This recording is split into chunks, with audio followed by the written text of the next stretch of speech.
我諗你哋台上面已經多晒我所有嘅 fans。好犀利！好啦，喊啦喊啦，開心眼淚喊得好感動啊！真係18歲好似有咁多人錫你，哎呀，真係邊有啊！我翻到屋企，我仔女都唔係好錫我啦。你睇見咁多人錫你啊，幾難得啊！喊啦喊啦，係喊！我哋一齊叫佢喊啦喊啦。因為你叫佢唔好喊，佢就更喊得勁好。你叫佢喊啦喊啦，佢就會收得。喊啦喊啦，開心嘅喊啦喊啦。係，盡情喊啦係啊！喊啦係，因為越嚟越多人中意你㗎啦會。台上邊又越嚟越多人錫你㗎啦係啊！喊啦喊啦。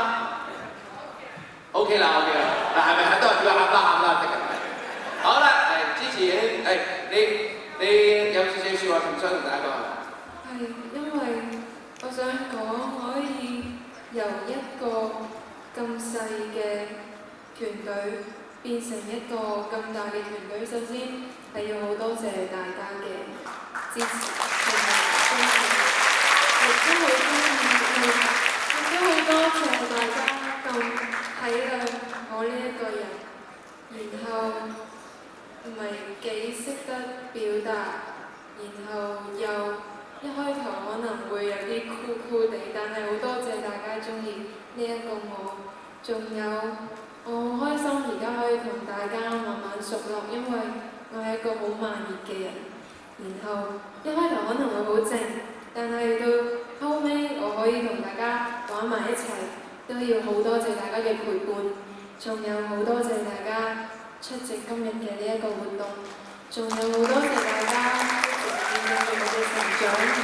仲有其實我之前係咪錄低咗一句説話，但係要買18教先喺度，但係咧，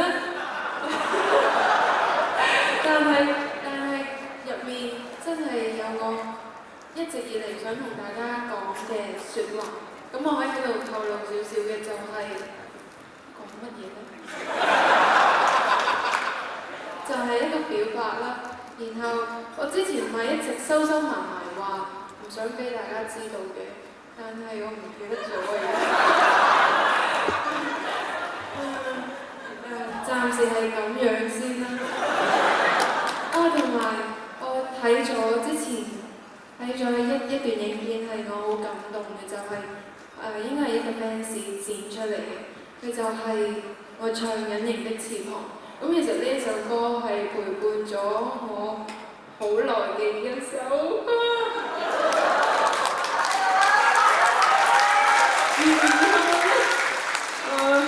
就係而家想同大家唱。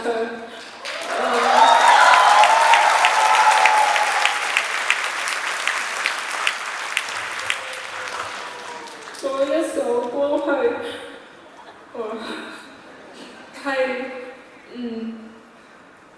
由我未出道之前到而家真係俾大家認識嘅時候，大家聽嘅一首歌，然後而家想唱俾大家。